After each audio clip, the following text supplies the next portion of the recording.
Hey guys, I hope you guys are doing well. Today we are driving from Porto to Portimão in Portugal, and this is a distance of just over 500 kilometers, I think 540 kilometers around about. So it is way more than the rated range on my standard range Model 3. And in this video, I will show you how many charging stops, how long it takes to get there, and how long your whole trip is going to be driving an EV compared to if you drove a petrol car. Today we are going to Portimão because we are going to be supporting my friend's son in the Portuguese karting competition at the international karting track. We are actually going to be staying there at the hotel as well, and I'll show you guys around a bit. We used to live in the Algarve, as some of you followers know. We went back once to Albufeira and we haven't been back all the way to Portimão since then. So it'll be nice to get some reprieve from the weather, even though projected the weather was going to be bad weather here in Porto, but as you can see, it's a sunny day today, and we were hoping to get sun in Algarve and then to skip the rain, but there's clearly no rain. As you can see, some people are going for a nice surf now. Portugal weather, especially up here up north, is very unpredictable. It reminds me a bit of Cape Town. You can have all four seasons in one day, and during the first few weeks of November there's a phenomenon called the Verão de São Martinho, which means Saint Martin's summer. And basically it is because Saint Martin was born in, I think, the second week of November, and basically it's the summer that appears just before the rainy winter season. And I had thought that we had gone out of that because we had some sun and then it started raining for a few days consecutively, and for some reason today it is clear again. So I have no idea why, but I think it's because we're going to Algarve. I will be driving to Fátima Supercharger now. It is about 2 hours away. I am starting the trip with 100%. I left my house fully charged, and I should arrive there with 28% charge, and it is 196 kilometers away and 1 hour and 53 minutes according to projections. I should arrive there a bit sooner because I will be driving a bit quicker on the highway, and I will skip to when I'm on the highway and show you guys just before we arrive at Fátima. If you like my content, remember to click the like button and subscribe, as this really helps my channel. If you have any questions, make sure you leave them in the comments box below, and I will try to get back to them, or the community here on YouTube will answer some of your questions. There is quite a big community that is quite knowledgeable, and with Teslas, you know, there's always updates and changes, so you might have some questions that I don't even know the answer to yet, so make sure you leave them in the comments below. Okay guys, we are about 26 minutes away from the Fátima Superchargers, and we are currently at 45%, so I've used half my battery, driving 152 kilometers. On the highway, I usually estimate this car to be between 290 and 310 kilometers range, especially the speeds that I drive, usually between 110 and 140 kilometers per hour on average. If you guys are considering getting a standard range, I think that's basically the realistic range that I've been getting on the highway with highway driving. City driving, I think getting close to 500 kilometers, no problem. I was autopiloting and I was stepping on the accelerator, and I went over the autopilot speed limit, which in kilometers is 140 kilometers per hour. And then at that point, if you exceed that, it actually disengages autopilot and it's not available for the rest of the drive. You don't get an autopilot strike though, which is good, but to reactivate it, I'll have to stop on the side of the road, turn my car off and turn it on again, or rather just stop and start again, and then it would work. But I didn't do that, and then shortly after that the left camera here died anyways. This thing always acts up. I don't think it's a hardware fault, because other people have had this as well, but I should actually send my car to the service center to see what's going on, because I can manually reset it in the service mode. I can show you guys that at Fátima on how that works. We'll get there in about half an hour, and I will do a range review for you, and we'll go through the stats. But basically right now, based on my driving, it has been around about the projected consumption, but compared to rated, it's obviously a lot more, because the rated range is based on a mix between city and highway driving. We will get there in half an hour, and then it'll be a few more hours after that. We still need to stop at Alcácer do Sal, the first supercharger I ever went to when I first arrived in Portugal.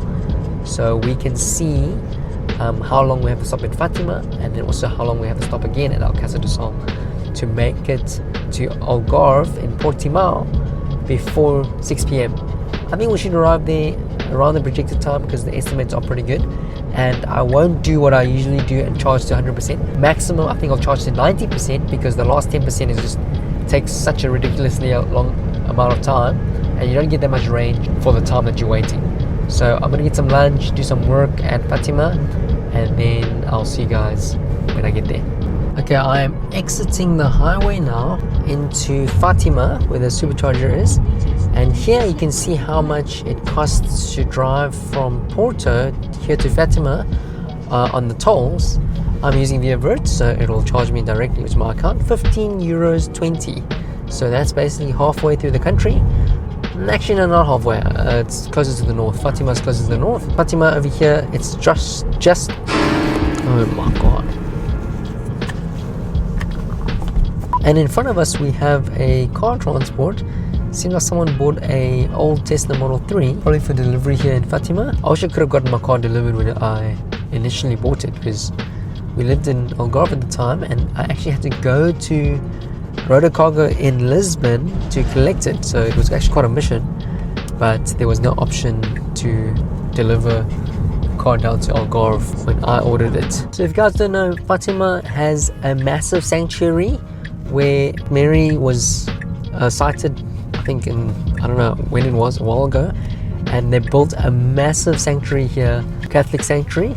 I haven't actually visited myself, but I've seen a YouTube video about it, and it is absolutely huge. Like it's probably the biggest in the world. It's not funded by the Catholic Church, actually funded by the Portuguese people. It is worth a visit if you are interested in this type of stuff, but it's about 5 minutes from the supercharger. Supercharger is literally right off the highway, so it's extremely convenient. All the superchargers along the highway in Portugal are quite close to the highway, so it's not like you need to drive far into the town. And this one is particularly nice. As I mentioned before, this was the first supercharger in Portugal, and the owner told me that Tesla was very happy because it was one of the easiest projects that they had done, because they had all the correct infrastructure and the land was very flat, so they didn't have much problems. But as you can see, it's quite full today. Unfortunately, I'm gonna have to split with someone, so I'm gonna just charge over there near the exit. I am arriving with 26%. I think the projected was 28%. So it's not like I used much more than projected, even though I drove a little bit quicker. So we're arriving with 26%. We drove, the trip estimate was that I would arrive with, okay, I think 30%, because 4.2 more than estimated. 73% consumed. Compared to rated, it's 22% more as expected due to highway driving, and it was 200 watt hours per kilometer, so actually that was a lot more, and I used 40 kilowatts for 200 kilometers. So here is the theoretical range at this consumption, as well as the average speed. I'm gonna go plug my car in now, and we're gonna go to the Floresta restaurant to get some snacks.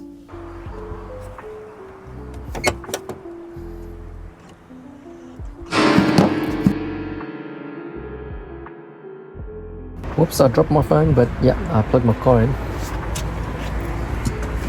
Okay, it says 25 minutes remaining to continue the trip. I'm charging them 100. I actually think I do need to fully charge, as far as I remember, but I'm just going to ignore that and charge to like 95% or something, and then we'll come back. I'll reset my camera when I come back. If it hasn't reset by itself already, I'll show you guys how that works. So here's my car charging. What do you guys think about this carbon fiber mod that I did? I did DIY wrap on these inserts, and the video is coming soon. But basically I had to do all of them. It took me upward of like probably 10 hours actually. I initially thought over 5 hours, but I mean 10 hours is over 5 hours. What do you guys think about this finishing on those inserts? I wanted to complement the center carbon fiber pieces that I bought from Tesla, and yeah, I personally think they look really nice. Let me know what you think about in the comments. So these are the old power banks that you can get from the Tesla website, but the new one is really cool. I'm gonna order it and I'll do a review on those as well. And also, I didn't realize that these were shot glasses. because I wanted to redeem and get these as well, but they are actually really small. They don't look as cool as I thought they did, because in the photos I thought it was actually drinking glasses. Okay guys, so today I'm going to be trying a dish I've never tried before here. Usually I order the sea bass, robalinho, when I'm here, but today I'm trying the codfish, the bacalhau. This is bacalhau with mayonnaise. It's actually a Floresta dish. It's bacalhau Floresta if you guys do come here. So what bacalhau is that it's codfish, Portuguese codfish. It's not regular cod. It's actually cod that's been dried and preserved with salt and then rehydrated. So it's not the same as fresh codfish. So if you guys are in Portugal, it is a very popular dish. It is like basically the national dish. There's like hundreds of ways to prepare it. They literally say that there's enough varieties of preparing codfish that you can have one dish for every day of the year and still not run out and still not have enough dishes or days in the year for the dishes. So every place makes it a little bit differently. So I'm gonna try this one today. It comes with some potato on the side here, but as you can see, it's like this dried codfish that has been rehydrated, and it does smell a bit fishy. So if you don't like things that are too fishy, maybe it's not for you. Pretty good. Not too salty. I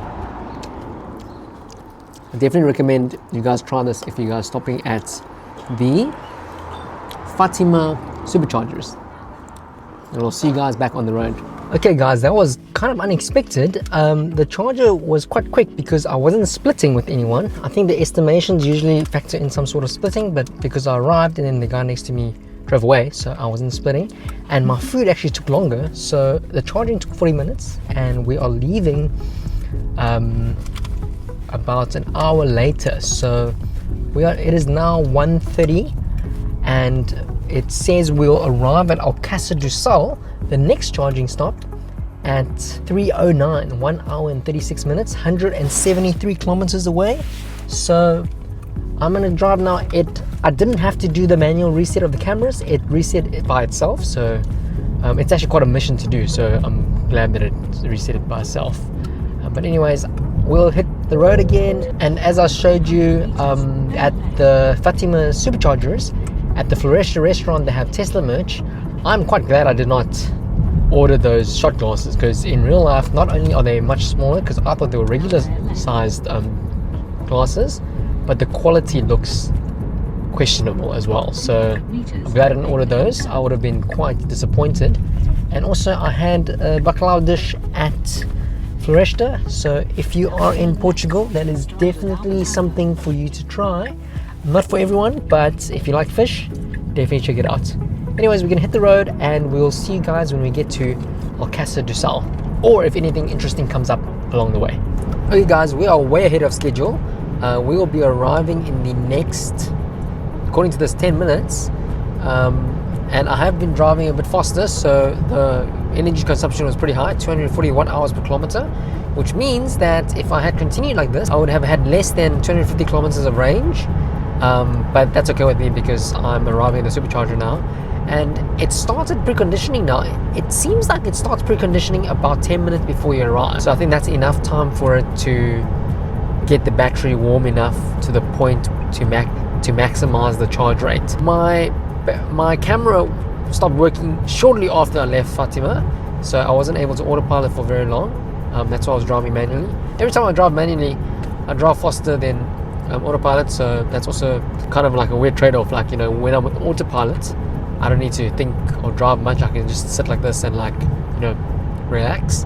But then I drive slower, and then when I need to drive by myself, I get really bored, so I want to drive a bit quicker so I can reach the destination, and therefore drive a bit quicker and use more energy. You know, it's so weird. Like, you don't think about any of these things when you drive a petrol car. I mean, I do think some people do. I had a friend once that came to visit us from Spain, and he rented like the lowest consumption car you could ever get, like one of those tiny cars with the maybe 1 liter, probably 800cc engines. And even then he was like trying to drive as slow as possible and conserve petrol. I have no idea why, because I think the difference would have been, I think the time difference would have been worse than the money difference in terms of fuel. But maybe he thought of it as a game. Sometimes, you know, like he's just so bored, you find some activity to do, right? So when I, like for example, for me, like what I do is if I'm optimizing for range, I would like make it a game to make sure my watt hours per kilometer is as low as possible. But then when I'm optimizing for distance or speed or arriving earlier, what I would do is I would look at how many kilometers left, and I'm like, if I drive double that speed, I would arrive there in half an hour, for example. Because obviously it's kilometers per hour, so like let's say it's 50 kilometers away and I drive 100, then theoretically I arrive there in half an hour, right? So what do you guys do when you're bored on a long drive? I get bored very easily. I think I have ADD, so there's like, the worst thing for me is to sit for hours and not able to do anything else besides drive or do one activity. That's like torture for me. What do some of you guys do to alleviate the boredom? Let me know in the comments below. But otherwise, we're going to be arriving at Alcácer in 8 minutes now. I'm pretty sure I've been speaking for more than 2 minutes, because when I started this video it was 10 minutes and now it's 8 minutes. I think I slowed down because I'm behind this guy and I have been talking to you guys, so I'll drive a bit slower. But anyways, when I arrive, I will show you guys what the consumption was, which was extremely high, and we'll also talk about how long it's going to take to charge, and we're going to be visiting Alcácer do Sal. I'm going to get another abatonado, which is the Portuguese version of Americano. One of my friends had a debate with me that the abatonado is actually not the same as an Americano because the volume of water is different. What do you guys think? Welcome to Alcácer do Sal. This was the first supercharger I went to ever in Portugal when I got my Tesla, so it's quite a nostalgic place for me, even though personally I must say this is probably one of the worst superchargers, in the sense that a lot of the times a lot of the superchargers are broken. Oh my god, there's a Tesla Model 3 Performance there. I'm gonna park next to it. Let's go look at it. And we're going to speak to the owner as well. I want to compare my wing to his wing, because obviously my wing is the Yeslac wing, which you can get off the Yeslac website. If you use my referral code, you can get a big discount. I don't think he wants me to split with him, so I'm going to park in 5B instead, or 4B instead, and then we can compare the wings, the aftermarket wing with his stock wing. I got the matte one, and I think the stock ones are always gloss. So I'm going to chat to this guy. It's on his phone. Oh, yeah. I thought he took the inserts out. Oh, I think he wait on those out. Looks pretty cool. Oh, you can actually get the carbon fiber inserts. I don't know you can get the same center cap for the performance ones. Did you guys know? But anyways, I'm going to do a range review now, and then we can compare to see what the theoretical range would have been. Okay, we arrived with 25% battery. And let's take a look at my consumption. 231 watt hours per kilometer. I drove 175 kilometers in an hour and 19 minutes, so pretty fast. And I used 40 kilowatt hours for 175 kilometers. So if we look at the range, this is the consumed. I actually did 22% more than trip projections, which means I drove way worse than what Tesla thought I would be driving, and compared to rated 29% more, so basically 30% more. I'm gonna plug my car in now. It is now 2:52, and we can see how long it takes to charge. This guy's about to come split with the guy. I should have parked next to him earlier anyways. Okay, so it actually opened from that distance. I pressed the button and it actually opened. Since I'm splitting with the person next to me, it's only at 73 kilowatts instead of the 150 kilowatts that this charger can go at, which means it says 35 minutes to continue trip. I'm not sure if that's up to 100%. The price at the moment here at Alcácer do Sal, I think off peak right now is 29 cents per kilowatt hour, euro cents. So about $32 cents per kilowatt hour, which I think is pretty reasonable. And yeah, we're going to be here for the next 35-40 minutes, and I'll get myself a coffee and I'll see you guys on the other side when we are departing from here to go to our final destination. So my dog finally needed to go for a walk, so we are walking around here, and there's the superchargers over there. And yeah, so we're just walking around. He probably needs to use the toilet, so we're trying to find a suitable spot. And yeah, this is a very rural supercharger. It's next to the Gulp gas station next to the highway, not too far from the highway. This is actually not the highway but the main road in this area, but it's about 2 minutes from the highway. They actually did a massive upgrade since we were here last time, so this is the new stop, and wow, it looks really modern now. It's obviously part of the Gulf upgrades. But yeah, I'm having a Americano, a butter nugget, and we're going to be ready to go soon. So the main difference between the performance model, as you can see, is that the front bumper is different. So it's got the extra air intakes. This is actually the first time I've seen it in real life. Looks very nice. And as you can see, the seats are completely different. I actually wonder if they're actually more comfortable, because one of the biggest complaints that I have of the regular Model 3 is that the seats aren't as comfortable, and well, it does feel a little bit more comfortable. Yeah, otherwise it looks very similar. Everything else is the same. I've got carbon fiber as well. This carbon fiber is slightly different compared to mine. I'll show you a comparison here versus the one that I have. Yeah, he's got the beautiful red one, and this is the same Alcantara inside as the one in the long range. So yeah, that's what it looks like. I'm gonna close the door. Okay. And then that is the pedals. The pedals are, I think this is actually real metal, because the one that I have isn't actually real metal. It is just the imitation metal. And basically these are the performance wheels, and it looks like the center caps are the same as the regular Model 3. So you can also get the carbon fiber upgrades for this. And this is the wing, and I think the wing looks very similar, even though this is slightly glossier, but I think it looks very similar to mine. As you can see, it's got the split over here, and the rear diffuser is also different.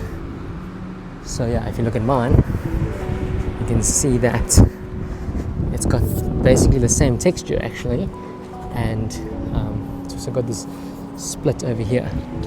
So let me know what you guys think. The rear diffuser doesn't look as cool as that one. That one has more shapes at the bottom over here. Yeah, so that's cool. Okay guys, I'm going to show you how to reset the, I think it's called the ADAS system, because as you can see, this camera is not working, and there's a way to manually override this. You go into here, you go into car settings, go into software, maybe hold it down. Yes, and then the password is service, I think. Just enter, and then it says yes, service mode. Improper use could cause the loss of vehicle operation, permanent vehicle damage, and serious personal injury. Basically, just be careful. Don't do anything weird that you don't know. Actually, don't do this at home if you're not comfortable, but for me, I'm okay with it. So right now, it's in service mode, but the GTW is locked. So you need to unlock the GTW by make sure you always carry your key around. You do not want to only rely on your phone, and then you're traveling and your phone dies and you're unable to unlock your car. So always have this in your wallet or on you if you are using your phone key. Basically put that over there, and then I need to go into driver's assistant cameras, and you can see that there's a problem with the left repeater. Camera frames dropped, so I can ping it by pressing this ping thing, but it says I need to unlock it, so it shows you how to unlock it. So what I need to do is hold the right signal, which is this thing here. Hold the right signal active plus press down on the brake for 8 seconds. So that, and then you can see 8 seconds, and then it's gonna reset, and then unlock the GTW, whatever that means. It's unlocking. Cool. Now I can ping the DAS, and it will reset, and the routine has passed, and you can see that it's still not working. Weird. Okay, let me try this one. Ping DAS, run. So basically it cycles through everything to test the cameras, but it doesn't seem to be, oh wait, sorry, that's not ping DAS, it's reset DAS that I need to do. There you go. So now I've reset it. You can see that it'll turn off all the cameras, and then it'll try it again. It'll try to turn it on again. So now the cameras are offline, and basically once it comes back on, you can see that this camera is working once again. So it's doing some calibration now. So if you're interested in these stats, I wouldn't mess with this stuff, to be honest, because I actually haven't looked up this stuff, and definitely not going to do this while I am not at home in case my car doesn't move. But yeah, you want to get back out of service mode, so click this, exit service mode. Once you're done, hold to exit, and there you go. So yeah, my cameras are now working again, and this means I don't have to clear the camera calibration, which means I can use autopilot as soon as we leave here. And it says another 15 minutes to charge. I think it's probably going to be more closer to 20 minutes, and another 2 hours before we get to the Kartódromo Internacional do Algarve. Okay, I didn't get this part. As soon as I'm leaving, it says I need to stay below 125 kilometers per hour to reach the destination, which I do not think is going to be easy. So I do think we're going to have to stop at Alcantarillia, because even if I drive at 125 kilometers per hour, I'll arrive with 5%, and I'll probably actually arrive with like 2%, which will be too risky because I'm going to be staying there overnight. So yeah, we'll see you guys at the supercharger in Alcantarillia. Okay guys, we are almost at the Alcantarillia supercharger. I actually didn't let it automatically navigate here because I got a little bit antsy, so I manually navigated here not too far after we left Alcácer do Sal. So we are arriving with 18% charge, and we did drive pretty quickly, so we used about 250 watt-hours per kilometer, and we drove 178 kilometers in 1 hour and 13 minutes. So yeah, not the best in terms of efficiency, but in terms of time efficiency, because I wanted to charge anyway, so it's not like I would have saved any time if I drove any slower. So basically I'm gonna probably charge till like 60% or so, probably take a nap because I am very tired, and then we're gonna head through to Portimão. And yeah, I haven't been to the supercharger in quite a long time actually. The last time we were here was in August. I mean, that is sooner than I would expect, because we used to live here and come here very frequently. Some of my first videos were actually made here, some of my early subscribers. Thank you for supporting me for this long. And yeah, so once I stop, I'm going to plug my car in and we can do a range review, and then once the charging is done, then we can get going again. It's been out for a long time. Oh, so irritating. Didn't even get to use autopilot for a long time. Guys, I'm so tired, I can't even speak properly. Okay, let's see. Okay, so this supercharger is actually inside a golf estate, and there's a nice rest area over there. Just go plug my car in quickly. As you can see, it's basically full, so I'm basically splitting.